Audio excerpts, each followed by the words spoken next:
Hello, I'm Dr. John McDougall, and I have the honor of bringing to you one of my best friends for many years.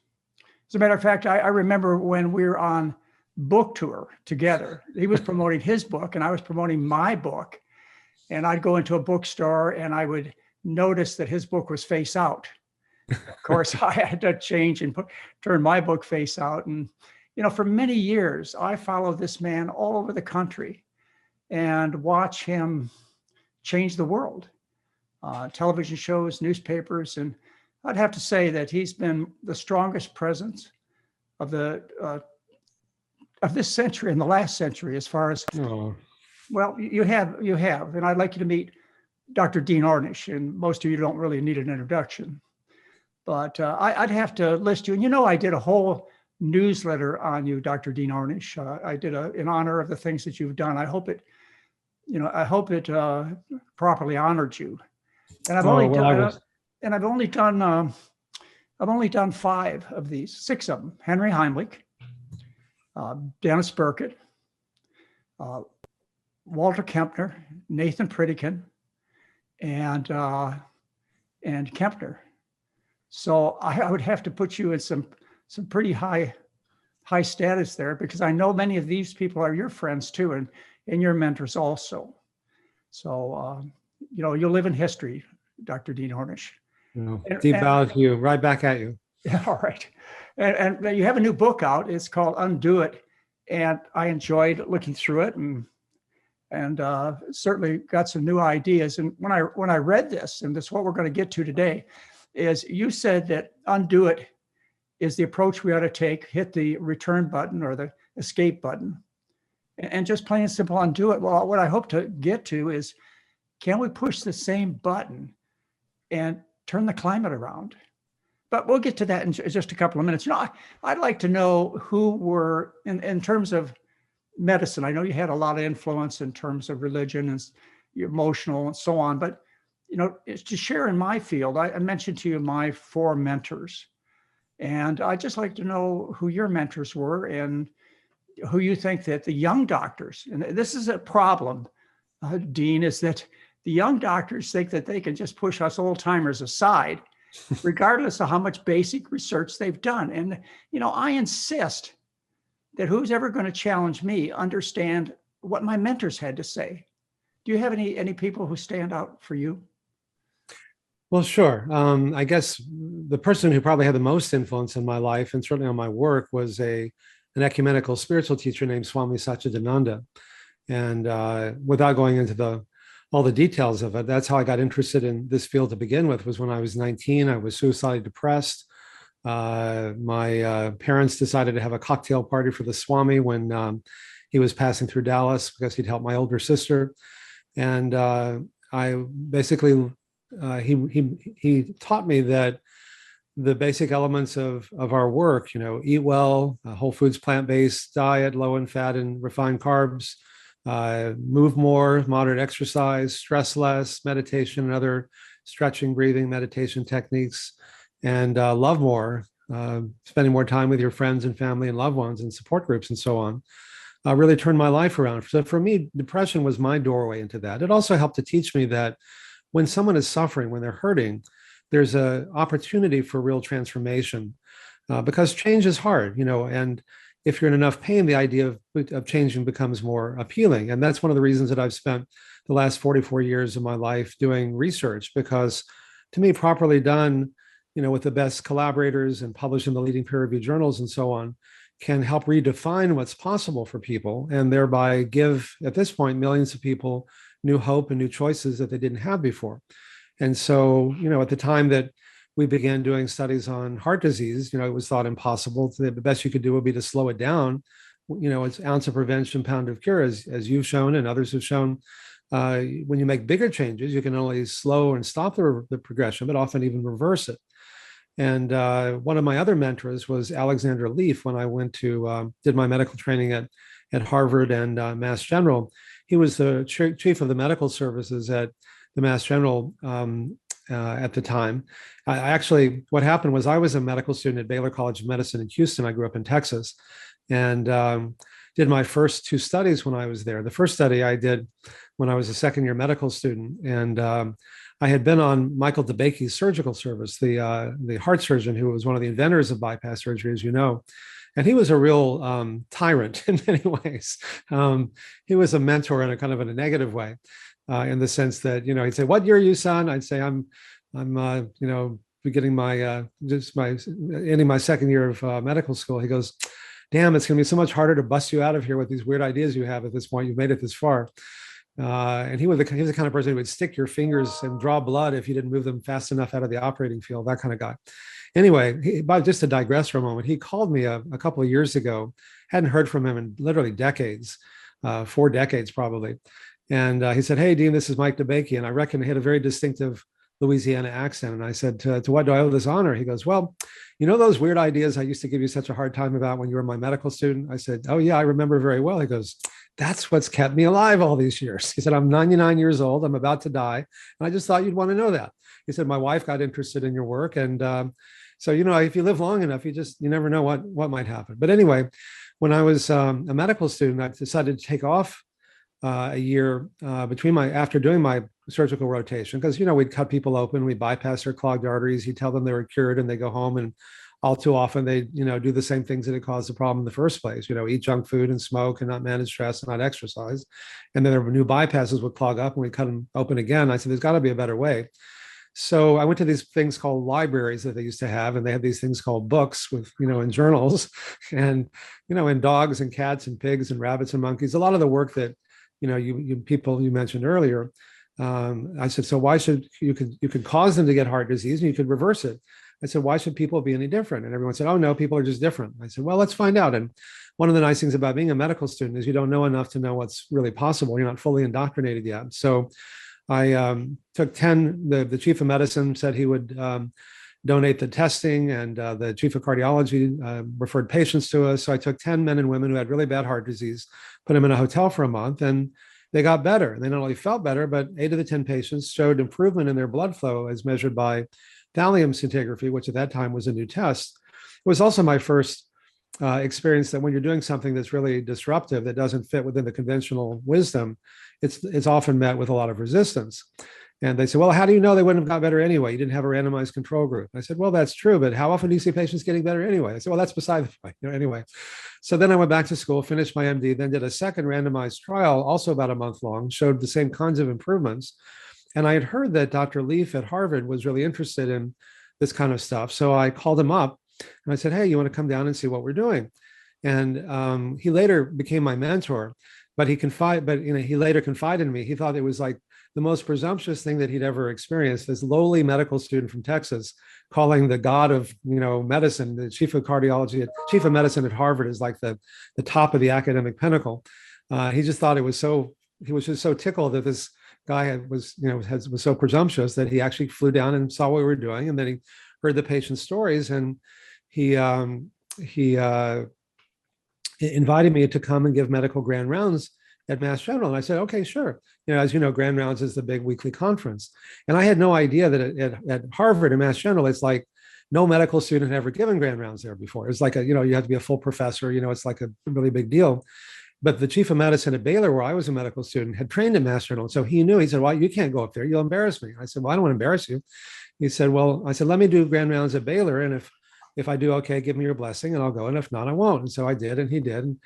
And it went from there. So Dr. Leaf really became my mentor and close friend. And then he later became the first chair of the Department of Preventive Medicine at Harvard as well. So I owe him a great debt and really miss him. When I listened to your story, in fact, when I read through your book, which is this is the paperback edition that just came out by Dean and Ann Ornish.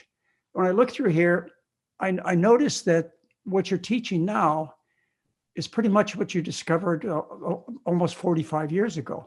Do you ever get criticism for not being up to date, for not changing your ideas, for not finding a new dietary plan or a lifestyle plan or religious beliefs over the last 45 years? Do you hear that, Dean? I mean, I hear that all the time. Well, sure. My own publisher said, why are we going to publish this book? And I said, well, because it's a lot of new stuff in there. First of all, I think the program has evolved slightly, in the sense that it's more vegan than vegetarian now.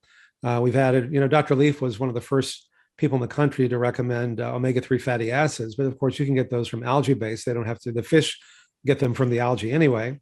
I think we're a little more mindful of reducing refined carbs than we had before. But what's different is that, and I think that, and this is really the theme of the UnDo It book and of lifestyle medicine in general, which is that, it wasn't like there was one set of diet and lifestyle changes for reversing heart disease, a different one for type 2 diabetes or for prostate cancer or for hypertension or hypercholesterolemia or obesity or perhaps now even Alzheimer's.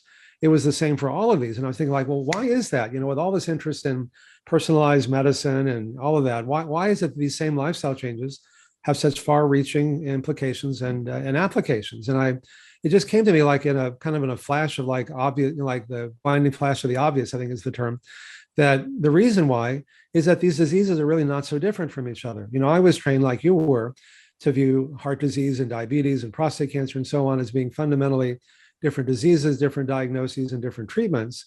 But I realized that they all share the same underlying biological mechanisms, things like chronic inflammation, oxidative stress, changes in immune function, in angiogenesis and apoptosis, and overstimulation of the sympathetic nervous system, in gene expression and telomeres and so on. And each one of these mechanisms in turn is directly influenced by what we eat, how we respond to stress, how much exercise we get, and how much love and support we have. And so what is new is that we found that these same lifestyle changes could reverse a wide variety of chronic diseases. And, in your work, you've also found that it can, with autoimmune diseases, for example, and other conditions like that, and MS and multiple sclerosis and so on. And so to me, what's so exciting is that, the UnDo It books begins with one of my favorite quotes, which is from Albert Einstein. If you can't explain it simply, you don't understand it well enough. And Steve Jobs is one of my closest friends for 20 some odd years. And he, I learned a lot from him about like radically simplifying things. He would say he was more proud of what he left out of the iPhone than what he put into it, because it was so, so powerful, but it was such a radically simple user interface that when my daughter was 3, she could figure out how to use it. And so that's what the book is. It's to say, look, and it also helps explain like why you find comorbidities. The same patient will often have heart disease and type 2 diabetes and be overweight and high cholesterol and high blood pressure and so on, and often dementia, because again, it's the same disease, just manifesting in different forms. So it radically simplifies what we tell people.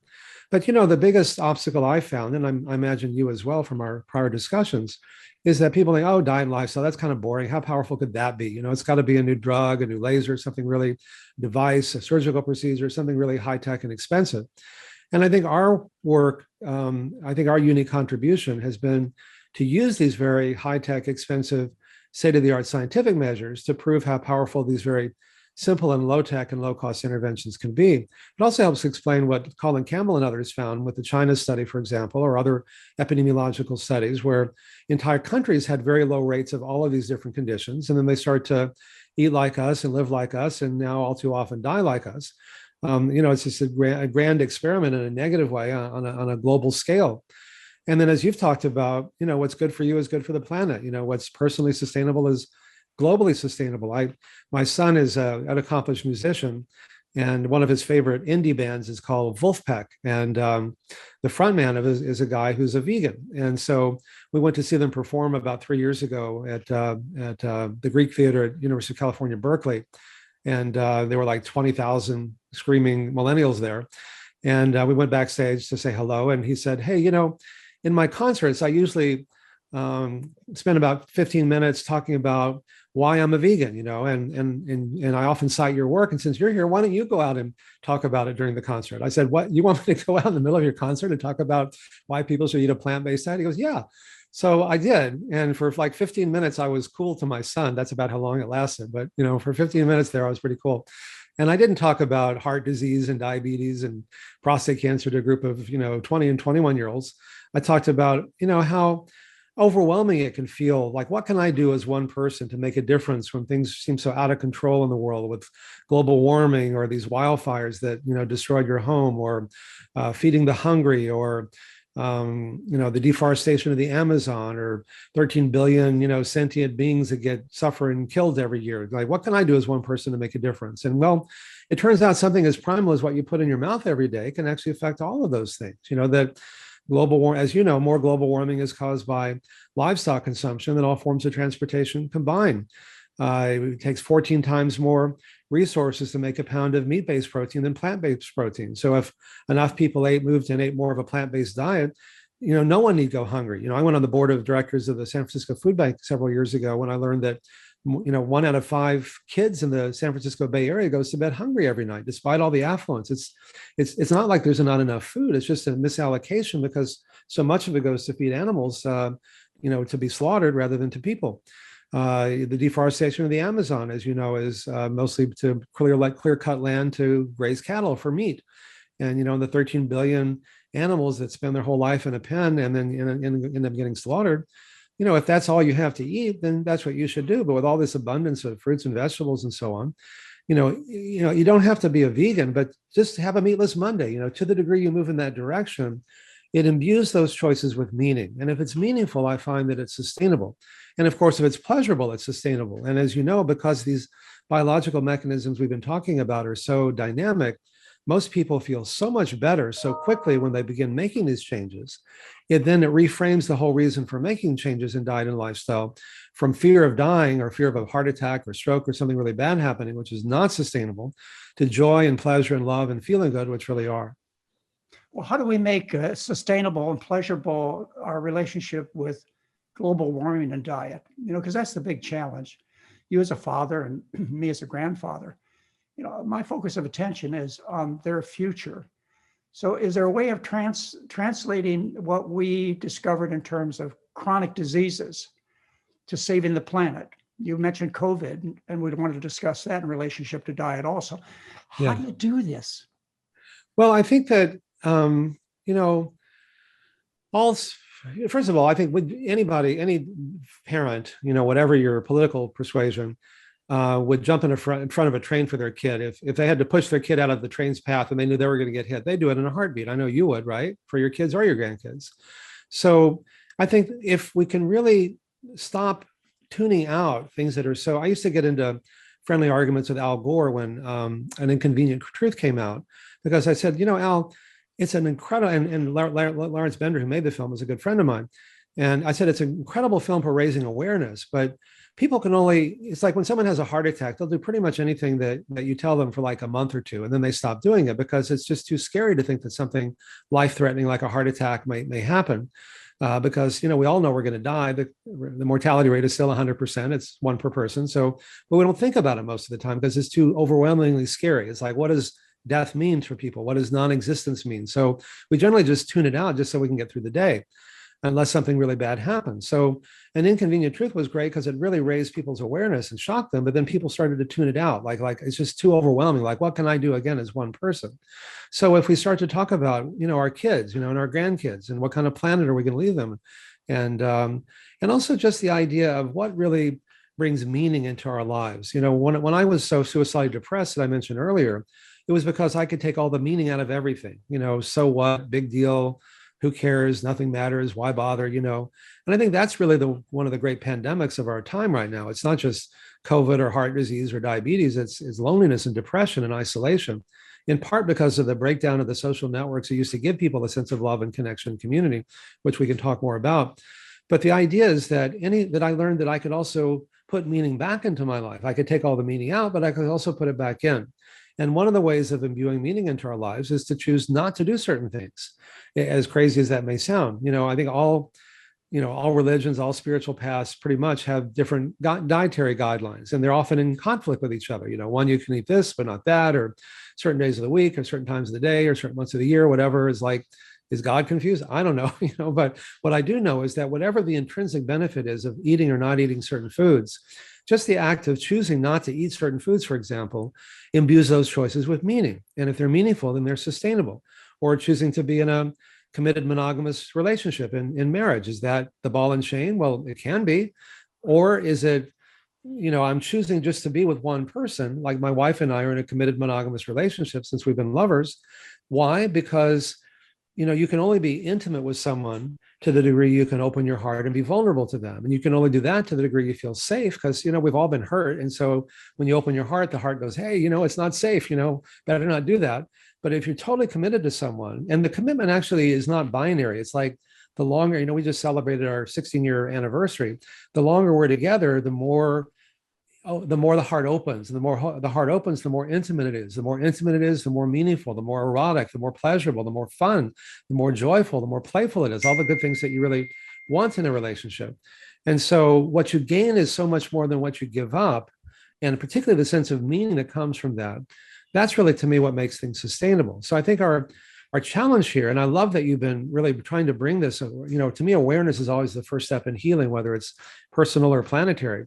And I love that you've made this so much a part of your mission lately, is to raise awareness. But I think we need to do it more from joy of living than fear of dying, because the fear is not really sustainable. I think we're seeing that in the political arena as well. But what really is sustainable is joy and love and pleasure and meaning and feeling good. And so I think we need to find language that helps us really build on those themes. Well, I certainly hope it's something that you can work on, because fear has been one of the driving forces for me. In fact, so much so that I've dedicated myself to diet and climate change, because that gives me, an escape. At least I'm doing something positive in my own life.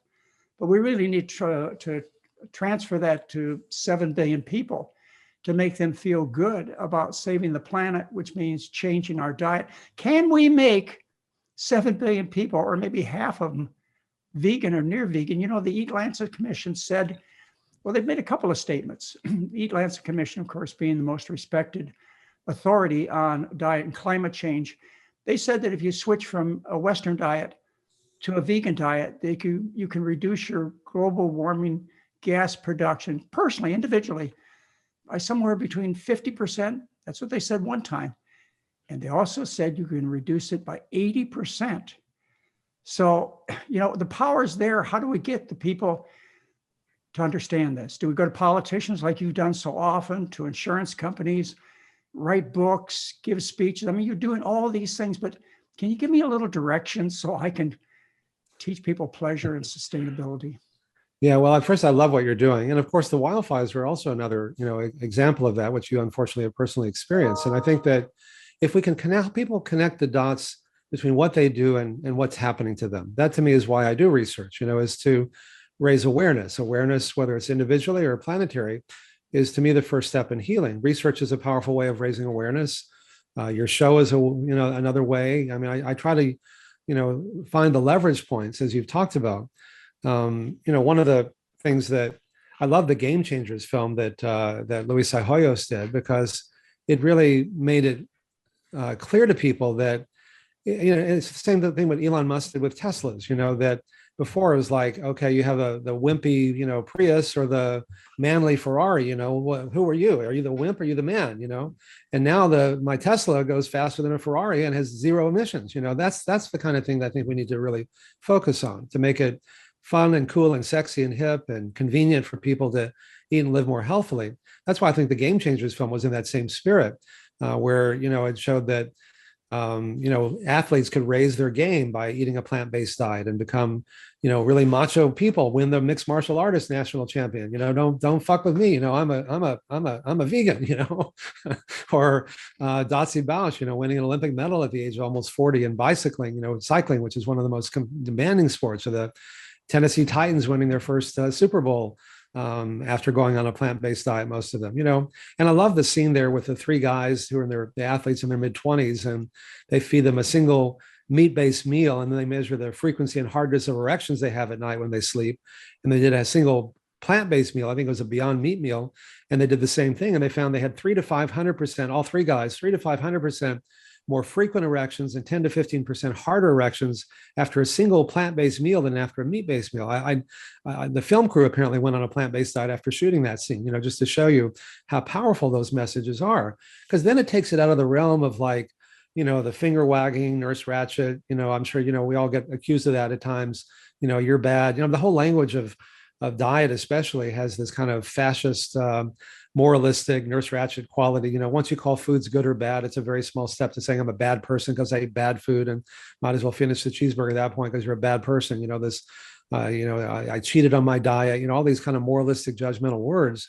I think we need to take back the narrative and say, hey, this is what's fun and cool and sexy and hip. You have better sex. You think your brain gets more blood. You think more clearly. We're in the middle of now doing the first randomized trial to see if we can stop or reverse the progression of men and women who have early stage Alzheimer's disease. My mom died of Alzheimer's. She was a genius, and watching her mind decay was so tragic. And all of her siblings had Alzheimer's, and I have one of the ApoE4 genes for it. And when you lose your memories, you lose everything. People are more afraid of Alzheimer's than anything because there are no drugs that can even stop it. At best, you can slow down the rate at which you get worse, but you can't stop or reverse it. And yet the same biological mechanisms that affect heart disease and diabetes and all these things we've been talking about affect Alzheimer's too. What's good for your heart is good for your brain. And I think we're at a place with Alzheimer's very reminiscent of where we were with heart disease back in 1977 when I did my first study. In other words, the less intensive lifestyle interventions back then, the American Heart Association diet, the National Cholesterol Education Program diet, less red meat, more fish and chicken, take the skin off the chicken 4 eggs a week and so on, slowed down the rate at which arteries got clogged. We found, just like you found, that more intensive interventions could stop or reverse that. You could get better and better instead of worse and worse, ounce of prevention, pound of cure, if you will. And I think we're at a place with Alzheimer's very much like that. The less intensive interventions, the finger study, the mind study, slow the rate of progression of dementia. My theory is that more intensive ones might stop or reverse it. And so we're halfway through the study. I can't really talk about the findings, but I'm cautiously optimistic. And by the way, we're still recruiting the last group of patients. So if anyone's watching this, go to my website, Ornish.com, my last name.com, and there's information on how you can enroll. And now we're doing it by Zoom. If anything good came out of COVID, it's the fact that we were meeting with people in person, and now we're doing it all by Zoom. And it's working just almost as well as when we met with them in person. I think you've found the same kind of thing, which has really opened things up. So then it occurred to me, like, whether patients live across town or across the country doesn't really matter anymore. So now, as of this month, we're now collaborating with the heads of neurology at Harvard and at Mass General, and with the University of California, San Diego, and Renown Health Center, as well as in the Bay Area, where they'll recruit and test patients locally, but we'll do the intervention from our team here, with our team here by Zoom, and we drop ship we give you 21 meals a week for you and your spouse or caregiver for 40 weeks. It's all for free to you. So if you or anyone has early stage Alzheimer's, go to Ornish.com. And by the way, we're also now, as of last month, Medicare in November, which, as you know, created a new benefit category to cover our reversing heart disease program in 2010. After 16 years of review, that was one of the hardest things I've ever done. But I also knew that we could do 1,000 studies with 1 million patients and it would always remain on the fringe. But if you change reimbursement, you change medical practice and even medical education. Unfortunately, that's what happened. But as of about 6 weeks ago, Medicare is now covering our program when it's offered by Zoom at the same rate. So now you don't have to live within driving distance of one of the hospitals or clinics we've trained, and you don't have to worry about, going in a closed room and exercising and sweating and breathing heavily with the people who might have COVID. You can do it all from the privacy of your own home. And I've been partnering with ShareCare, and we're now making this available to anyone in the country. So now I think this will help with health disparities and health inequities and people living in rural areas or food deserts. Now anybody will have access to that. And if you go to Ornish.com, that information is there as well. So I think by really focusing on things that really matter to people, being able to think more clearly, having better sex, having your chest pain go away, if telling somebody they're going to live longer doesn't necessarily make them want to change their lifestyle or give up things, because a lot of people, are just saying, hey, I'm depressed. I'm just trying to get through the day. Well, you don't understand. But when you talk about how what you gain is so much more than what you give up and things that really matter and quickly, I think that's ultimately what makes it transformative and sustainable. So what we need to do is we need to translate all this good information about how to get people to focus their attention on their chronic diseases. We need to figure out how to get them translating the pleasure, I guess, of staying alive, keeping the planet, making a future for our children and grandchildren. We have to somehow get folks to pay attention to that. And, that, of course, is the key. But maybe we can pay them. Maybe we can get Medicare to pay for the Well, I'm trying to get insurance companies to pay for the food. It's like their food's a lot cheaper than dollars. I mean, I remember I got to a point in Medicare, this is like 12 years into the 16-year process.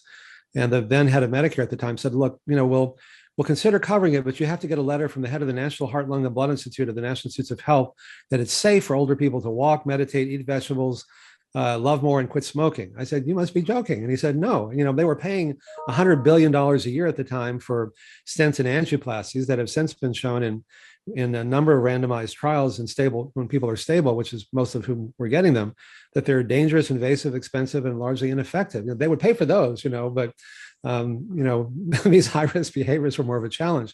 And you mentioned COVID before. There are two studies I'm sure you saw that came out in the last 4 to 6 weeks that I think are really compelling. The first one looked at about 3,000 frontline healthcare workers in 6 different countries, including the US, people who get exposed to COVID daily because they're taking care of patients who've got COVID.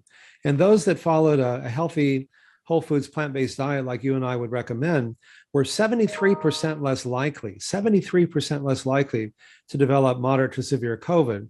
Those following a pescatarian diet, some fish and vegetables, were 59% less likely.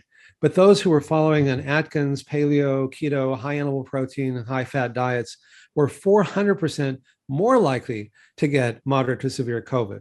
And then another study that was done at Harvard with Walter Willis Group, almost 600,000 people, they found it was like a 41% decreased risk of moderate to severe COVID in those following a plant-based diet. Now, I think there's an opportunity in a kind of a dark way with the Omicron variant, with the Delta variant and others. If you were triple vaccinated, your chances of getting COVID were pretty small.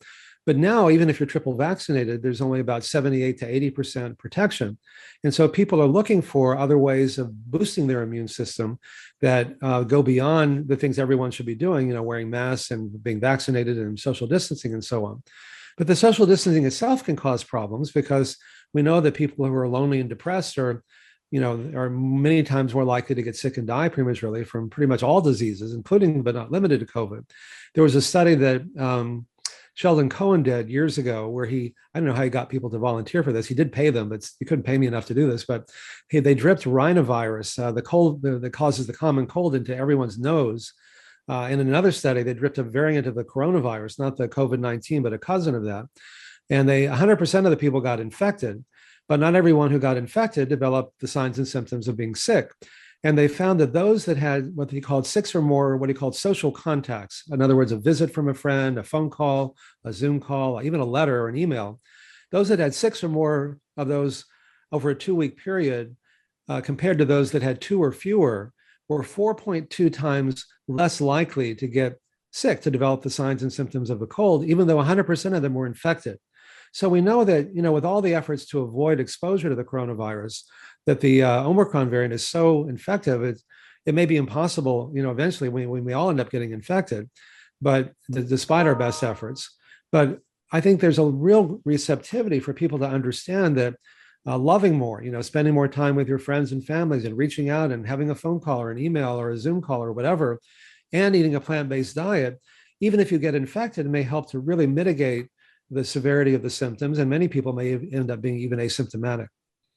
Which brings me to an article that I found on the internet in terms of Ornish and his concern about the environment. It was from Time in 2014. And you talked at that time about love being an important factor in dealing with the climate change. And I know you've addressed this somewhat, but do you have anything more specific to say about how we need to love each other, love the planet? Yeah, it's just that. Love yourself, love your planet, love your neighborhood, love your community. I mean, love is one of the most powerful forces in the universe. The light drives out the darkness. There's a lot of darkness in the world. And part of the power of darkness is to make you feel like you don't have a choice, that it's always going to be dark. There was a spiritual teacher 150 years ago, Swami Vivekananda. He said, you cover your eyes and cry out that you're blind. I think the power of darkness is to make us think that we don't have any power, we're disempowered. We don't have any choice. There's nothing we can do. That's just the way it is, And I think part of love is to shine a light. My spiritual teacher, Swami Satchidananda, used to talk about the convention of unlit candles. They would all be this whole room of thousands of unlit candles, arguing about whether light exists, and then in walks this little tiny candle who's lit, and fills the room up with light. And that kind of, the experience of that is what's so powerful. The ancient swamis and rabbis and priests and monks and nuns and spiritual teachers of all sorts didn't develop meditation, and other techniques like this to unclog our arteries, even though it can certainly help do that, or lower our blood pressure, or lower our cholesterol, or perform better in sports, or perform better in school, or in the board meeting, or whatever. They can help you do all those things. They're really powerful tools for transformation. And I feel like, I've been on borrowed time since I decided. I came so close to killing myself when I was 19. And having chosen not to do that, I feel like I've been on borrowed time, which in a way is very liberating, because it allows me to take risks that no sane person would do. But, when I decided not to kill myself, I said, I don't really know what's true. I don't know who to believe. I'm going to lead a kind of a messy life. I'm going to do a lot of dumb, stupid things, and I'm going to learn from them. I'm going to make a lot of mistakes. And if it's not going to kill me or permanently damage me or hurt somebody else, I'm going to try as many different things as I can, because there's a lot of wisdom that comes from making mistakes. When people are on their deathbed, you've dealt with a lot with people who are dying. They generally don't regret what they did. They generally regret what they didn't do. Because if you didn't do it, then you just regret, like what might have been. If you do it, then even if it turns out not to be right, there's a lot of wisdom that comes from making mistakes. And so the idea of saying, what can we do to love more, to have more compassion on my own darkness, so that I can then have more compassion on other people's darkness. The light drives out the darkness, and there's a lot of darkness in the world now. But to me, awareness and, talking with people and connecting with them, what I call, the reason I do this work is it's a conspiracy of love. When someone is hurting, there's an interest in changing, whether it's an individual pain or whether it's a global pain. And, unfortunately, we're trained as doctors to kill the pain, to numb it, to bypass it. I ask people in our studies who I got to know really well, I'd say, teach me something. Why do you smoke? Why do you overeat? Why do you drink too much? Why do you abuse alcohol? Why do you abuse opioids? Why do you play so many video games? These behaviors, why do you work all the time? These behaviors seem so maladaptive to me. And they look at me, they go, they're not maladaptive. They're very adaptive. They help us deal with our loneliness, our pain, our darkness, our depression. I've had patients say, I've got 20 friends in this pack of cigarettes, and they're always there for me, and nobody else is. You're going to take away my 20 friends. What are you going to give me? Or, food fills that void, or fat coats my nerves and numbs the pain, or opioids numb the pain, or drinking alcohol numbs the pain, or other drugs numb the pain, or video games distract me from my pain, or working all the time is a more socially acceptable way of distracting myself. And so what I've learned is that it's important to give people information, but it's usually not enough. I mean, if it were, nobody would smoke. It's not like I'd say, hey, John, I want you to quit smoking. Did you know it's bad for you? And go, gee, I didn't know that. I'll quit today. It's on every pack of cigarettes. Everybody knows that. And it's not enough even to focus on the behaviors. We need to deal with the deeper issues. And I think there's a lot of despair and depression in our country, especially, that we're seeing a lot in the people who are trying to vent their frustration in ways that are really dangerous to our democracy. But, in my more compassionate moments, I can see, they're feeling disempowered, and like no one's hearing them. And, they don't have any sense that anything's ever going to get better. And so I think that we really need to listen to each other and love each other and have compassion for each other, especially the people that are trying to hurt us, or criticize us or say bad things about us. When Jesus was nailed up on the cross, he kept saying, Father, forgive them, for they know not what they do. It's a sense of ignorance that people don't know any better. But I think our fundamental basic nature is to be loving. And, Aldous Huxley wrote a book called The Perennial Philosophy. He tried to distill down what are the common themes among all these different, religions and spiritual paths that people fight and kill each other over. My God is right. No, my God is right. It's usually altruism and love and compassion and forgiveness. Again, not to get a gold star or to get good karma or go to heaven or any of those external things, but that's what really frees us from our suffering, right here and right now. When Nelson Mandela was freed from prison after 16 years and did his long walk to freedom, he was asked, do you hate your jailers? He said, well, they took away the best years of my life. I didn't get to watch my kids grow up. It was really awful. But, if I'm still hating them, I'm still in prison in my heart. And so to me, global warming is just a subset of the deeper issues of, is it like looking out for number one? Is it all about me? Or is it more about how can I be of service? How can I be compassionate? How can I be loving? How can I be forgiving? If I forgive someone, it doesn't condone or excuse what they've done, but it frees me from the pain and suffering that goes along with that. I think that's the opportunity, because when, change is hard, as you know, but if you're hurting enough, the whether it's individual pain or planetary pain, if you're in enough pain, the Chinese, crisis as an opportunity. If you're enough pain, the idea of change becomes suddenly more appealing. It's kind of like, wow, you like someone who's had a heart attack and they start reading about your work or my work. Like, you want me to eat a plant-based diet? Are you kidding me? And meditate and exercise and love more? Are you kidding me?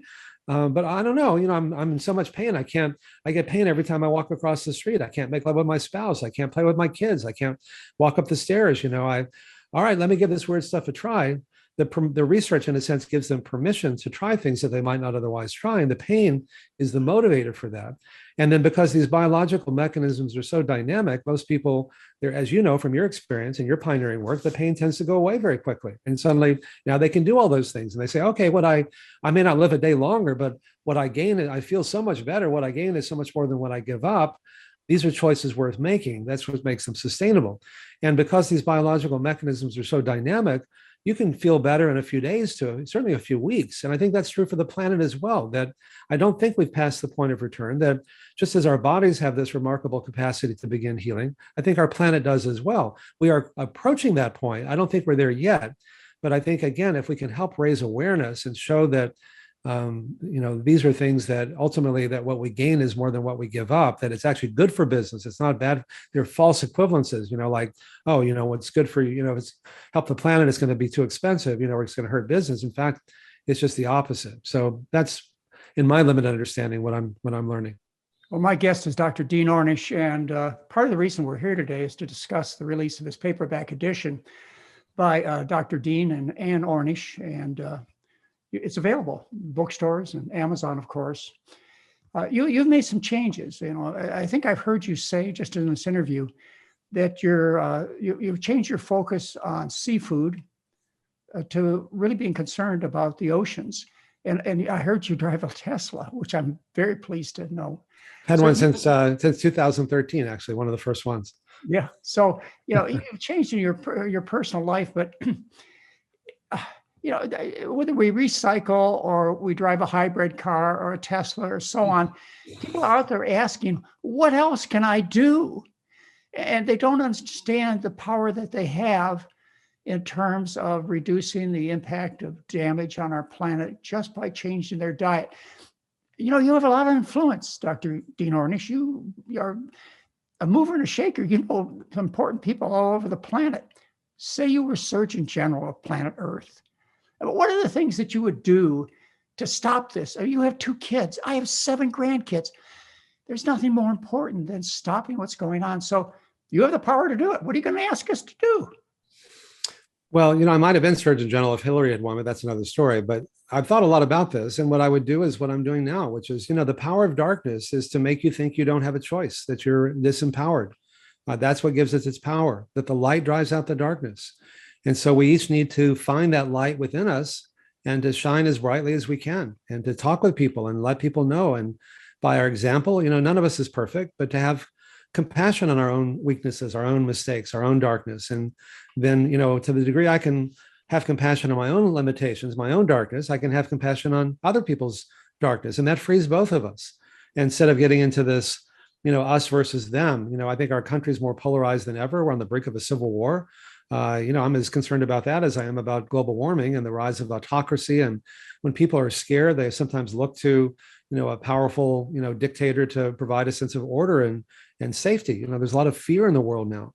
And so I think what we really need to do is to, when you're meditating, at the end of a meditation, and you're feeling more calm, we all have an inner teacher, an inner Swami, an inner guru, an inner God within, and whatever name, religious or secular you give to it. It's that still small voice within that speaks very clearly and very quietly.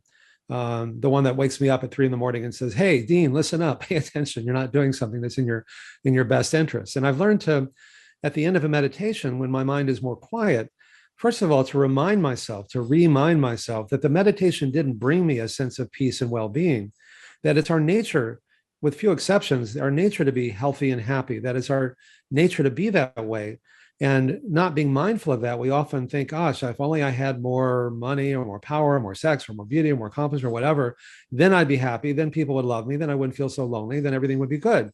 And then once you set up that view of the world, which the whole advertising industry, reinforces, until you get it, you feel stressed. If someone else gets it, it makes you feel like we live in this really hostile dog eat dog, us versus them, the other world. The more you get, the less there is for me. You only go around once, you better get it while you can, and so on. But even if you get it, it's seductive in the moment. It's like, I got it. Now I'm happy. But it doesn't really last. It's soon followed either by now what, it's never enough, or so what, big deal. It doesn't really provide that lasting sense of meaning. And so we end up, well, maybe this didn't do it, maybe that will. And so the cycle continues. And what I learned from the Swami years ago was that at the end of a meditation, when I'm feeling more peaceful and happy and healthy, to remind myself that the meditation didn't, or the diet or whatever, didn't bring that to me, but rather it helped me to stop disturbing what was there already. And then perhaps what may be the ultimate irony, we end up running after these things that we think are going to give us what we need to have, not realizing that in the process of striving for these things, we end up disturbing what we could have already if we just stop doing that. I mean, one of the reasons I called the book Undo It was not only because it's my favorite key on the keyboard, as you mentioned when we opened, but also my teacher was liked to make puns. People would say, "What are you, a Hindu?" He'd say, "No, I'm an undu." So it's partly an homage to him. But I've learned that the question then shifts from how can I get what I think I need to be happy and healthy to how can I stop disturbing what's already there? And that may sound like a semantic parsing of words, but the implications are quite profound, because if it's out there, then everyone who has what I think I need has power over me, over my health and happiness. If it's me, not to blame, but to empower myself, I can do something about that. And so then the question shifts to what can I do? How can I stop disturbing what's already there? And one of the most powerful ways I found to do that is to listen to that inner voice. And everyone has that. And I've learned to trust that. In fact, all the studies that I've done, people thought were impossible at the time, came from listening to that voice. And at the end of a meditation, I'll say hello, and then it'll say hello back. I know this sounds a little psychotic, but it does, and yours can too. And it may communicate in words or symbols or images or whatever, but it will communicate with you if you listen and ask for it. And I've learned to ask as a matter of routine at the end of every meditation to say hello, and it'll say hello. I'll say, what am I not paying attention to that I need to pay attention to? And then to listen to it. And it'll be, really eye-opening. It'll say, well, you need to do this, or you need to do that, or stop doing this, or do more of that, or whatever. We all have that. And I think when we can become more inwardly defined in that way, we're fine until we define ourselves and get stuck in all these definitions that we use to, I'm this and you're that. And once you have that kind of dualistic, I'm me and you're you, and we're all different, then you can demonize, entire groups of people, those Muslims or those whatever, they're the other. And then once they're different from you, then you can do bad things to them. But the other thing that happens when you meditate in any tradition, whether spiritual or secular, is that first it takes you to a more calm place, and to realize that it didn't bring that to you, but it's already there, at least temporarily, you're not disturbing it.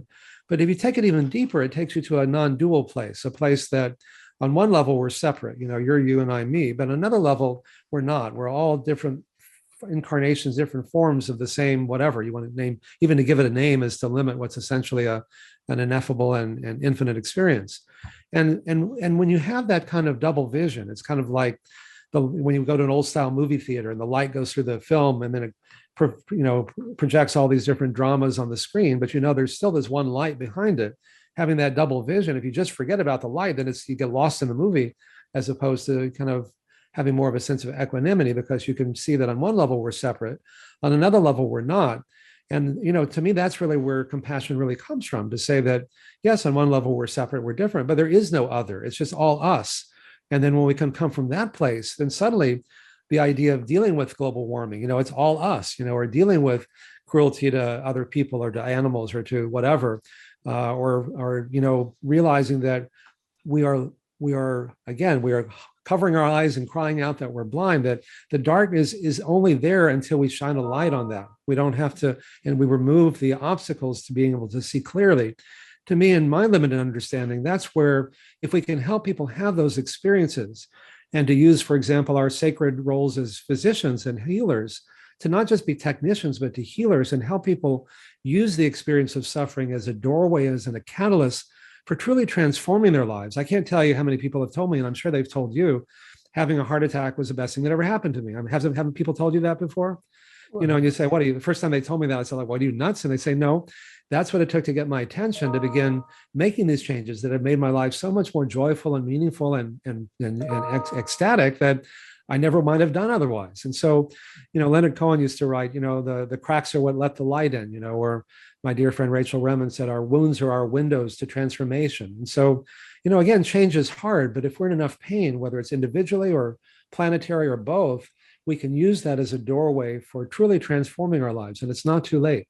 I can relate to that, Dean. I would not have been the doctor or the writer or the teacher I am today if I wouldn't have had a massive stroke when I was 18. It changed my life. And so many people think this was a very negative thing, but the way I look at it is it gave me direction, gave me purpose. And so I certainly do understand this. Can I try and squeeze some concrete advice out of you in terms of what people ought to do in terms of diet and climate change? Shall we take a Luther Terry 1964 approach where he said, the Surgeon General, quit smoking, or should we take a C. Everett Koop approach in the 1980s where he said, cut down? What would you ask the population to do? And what kind of a diet would you recommend? And then probably the most difficult question, I sure hope you can get to it, is who would we talk to? So many people. Who would we talk to? The bankers? The oil industry, the food industry? Who's going to make these changes before it is too late? Well, what I'm trying to do is look for common ground and my conspiracy of love, if you will, that we've shown, for example, like you have to say, what are the leverage points? What matters to a banker? What matters to a CEO? What matters to a president? What matters to, a housewife or a house husband or whatever? And we've shown, for example, so I'm always looking for leverage points. So, we've shown, for example, that in two different studies, one with Mutual of Omaha, that they saved $30,000 per patient in the first year. With Highmark Blue Cross Blue Shield, they found they cut their overall healthcare costs in half in the first year, and by 400% when they looked at the people they'd spent at least $25,000 on in the prior year. Insurance companies, you have to, and employers, many of whom are self-insured, you have to show cost savings in the first year because they know that 30% of people change jobs every year, or they change insurance companies every year. So they say, if it takes longer than a year, why should we spend our money for some future benefit that someone else is going to get? But it turns out that 5% of people account for up to 80% of all healthcare costs. There's $3.8 trillion in healthcare costs, mostly sick care costs in the US last year. And so when we can work at the more fundamental level of what causes people to get sick, we can cut costs in half in the first year. And for a self-insured employer, those costs go right to their bottom line. So, and it's in the first year, so they know that they're going to get the benefit of that. So that's one approach.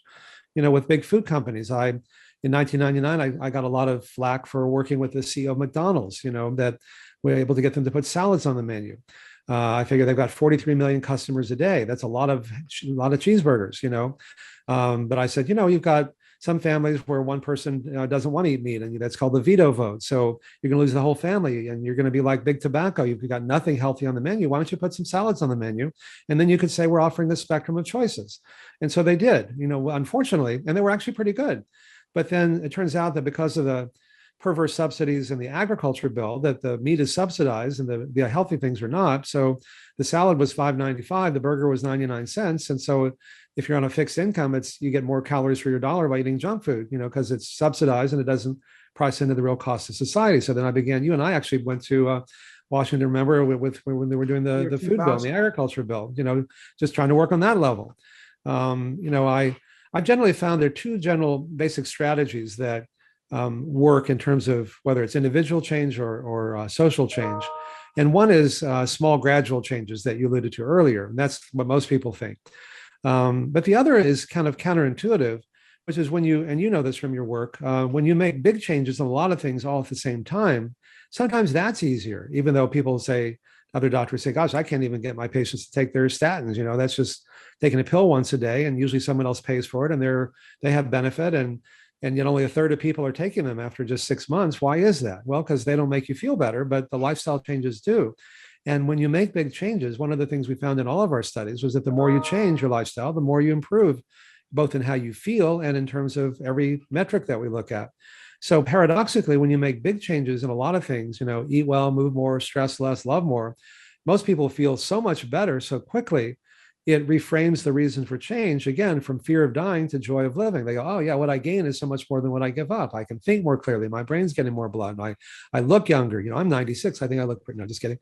My heart gets more blood. My sexual organs get more blood. Whatever it is, those are choices worth making. And I think that's true for the planet in general. And when we can show people that that these are things that are good for business, they're good for your health, they're good for your kids, they're good for our planet, they're good for our survival. If a lot of people, start realizing that wildfires in California are causing a lot of people to move away, and now the city, the state government doesn't get the same amount of taxes, and industries are moving to other states. We just, again, it's helping people connect the dots between what's happening and what they're experiencing, and then what can be done about it. Diagnosis and then treatment. And so my goal is always looking for those leverage points, whether individually or as a society. On the book, the paperback edition of the book, on page 75, you actually address climate change and its importance in terms of diet. So it's by Ann and Dean Ornish. It's called Undo It, and it's available for you to get. Are we in line for a revolution? Dean, you were of the time, just like I was, when people were in the streets burning their draft cards in protest of the Vietnam War. Are we going to see something like that? This is what is necessary to get people to focus their attention. I mean, Greta Thunberg, she's starting a revolution, and maybe a very politically correct way. But is there another revolution that needs to be started in line with the Vietnamese protests? Yeah, I think that go ahead, I'm sorry. No, I was just going to say, the reason back then that we did this, we got into the streets, is because we had to go to Vietnam. Yeah. I don't think people realize what's facing them and how soon it's coming.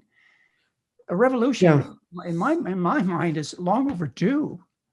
Well, unfortunately, I thought the people who really wanted to have these never-ending wars were really brilliant in a very dark way when they ended the draft, because now, it was only those other people, even Trump was saying, how stupid you would be to be, volunteer to go get killed somewhere. I mean, just making fun of people who even volunteered for military service. But it was the people who were different. The people who didn't have enough money that really needed that as a job or as a way out of poverty. So it enabled them to fight in wars that otherwise they wouldn't have been able to.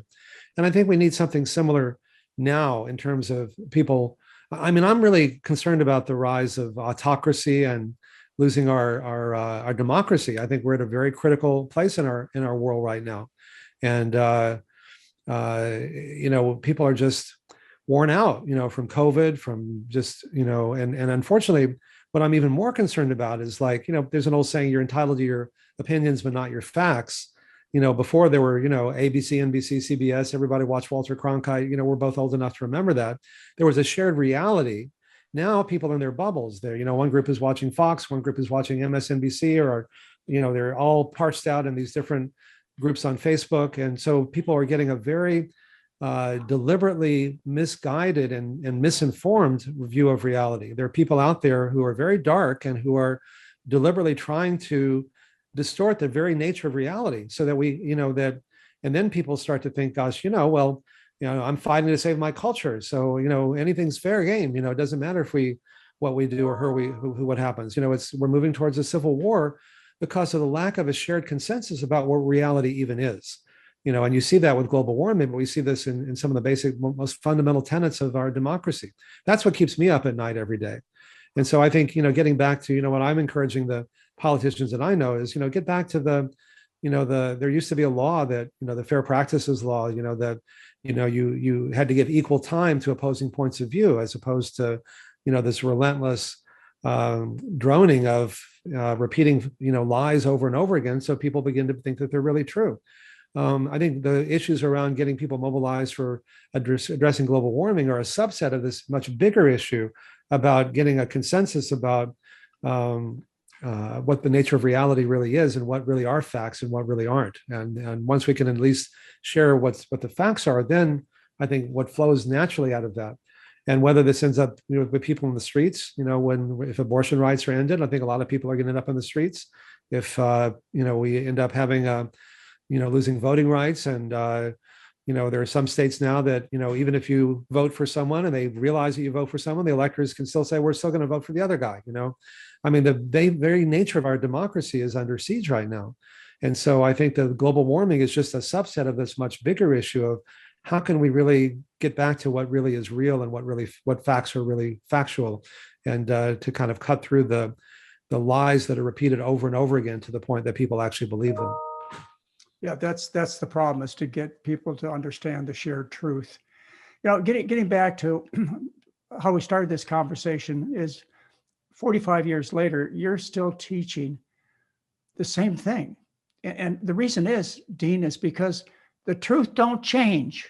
And the truth is simple and easy to understand. So, you've done a tremendous amount of work, and everybody who's aware of you, Dr. Dean Ornish, you've accomplished a lot, but you've got a lot of years left. What do you plan? You mentioned some research projects. Politician? Are you going into politics? Are you No. good? You're really good. No, thank you. I have too many skeletons in my closet. Yeah, well, I don't. That's fine. Sort of many of them on both sides of the aisle, and it doesn't seem to make any difference these days. You can almost do anything, get away with it. It's true. But you have so much talent and so much energy. Have you thought about it? You've got 2 kids. And of course, that brings me back to the global warming issue, which is to me the most threatening thing. Some people think, why worry about global warming when we got atomic bombs and we got, we've got civil wars that are potentially going on. But I choose to focus on something that doesn't turn on a dime. It's something that has been started. And as you mentioned, it may be out of our control, but let's not believe that. Let's believe that we can still make a difference. Otherwise, what's the sense? Well, if you believe you can't do much, then that's true. And if you believe you can do something, that's true as well. Our beliefs really do affect our reality, and in really ways. Again, the power of darkness is to make you think that there's nothing you can do. But when you shine a light, the light drives out the darkness. So have you thought about what you're going to personally do? Well, it's what I've been doing. It's the same intervention, but to the degree we can show that it can reverse so many different conditions, then that makes more and more people interested in doing them. And when you do them, it's transformative in ways that help you rediscover inner sources of peace and joy and well-being. Our support groups are not just helping people stay on the diet; they're creating a safe environment where people can, we have people, all the ways we categorize people by age and race and religion and gender and politics and so on. And they all come together and they find common ground, and it becomes very powerfully healing. And it's the part of our program people often have the most apprehension about. And yet invariably it's the most meaningful, because, people, we are creatures of community, and we find ways we can really connect at a very deep level. It's again, part of that conspiracy of love. So I'll probably continue to be doing research and different things. I'd love to do a study on breast cancer and other conditions. If we can continue to show the Alzheimer's study, if we show that the Alzheimer's study is working, then we'll be able to get that out as well. But I do this work because it's a way of working on myself. I don't think any of us is here to save the world. I think we're here to try to use being able to be of service to the world and to people in general as a way of working on our own spiritual evolution. That's why I do this work. And for me, as horrible as COVID has been, besides learning that we could do the program virtually, it's enabled me to spend a lot more time at home with my family, which has been such a gift. Just having, I used to travel 100 to 200,000 miles a year for 20, 30 years. And now I've made 2 trips to LA in the last 3 years. It's been wonderful. I can give a lecture in Thailand last week by Zoom, or at Harvard yesterday by Zoom, or whatever, and not have to leave anywhere. Just like you're finding that it's a real blessing to be able to do that. So I don't know. I'm just trying to find the right balance of enjoying life and my own personal growth. I've made a lot of progress, but I certainly have a lot farther to go. And to whatever extent that what I'm learning can be helpful to others, then I'm trying to find the best ways of sharing that and helping people use their pain, whether it's individual or as a society, as a doorway for really transforming our lives. I think that's ultimately why we're here. The name of the book is UnDo It. It's by Ann and Dean Ornish. I encourage you to get it, read it. And I want to thank you very much for one of the most challenging and interesting hours that I've spent with anybody.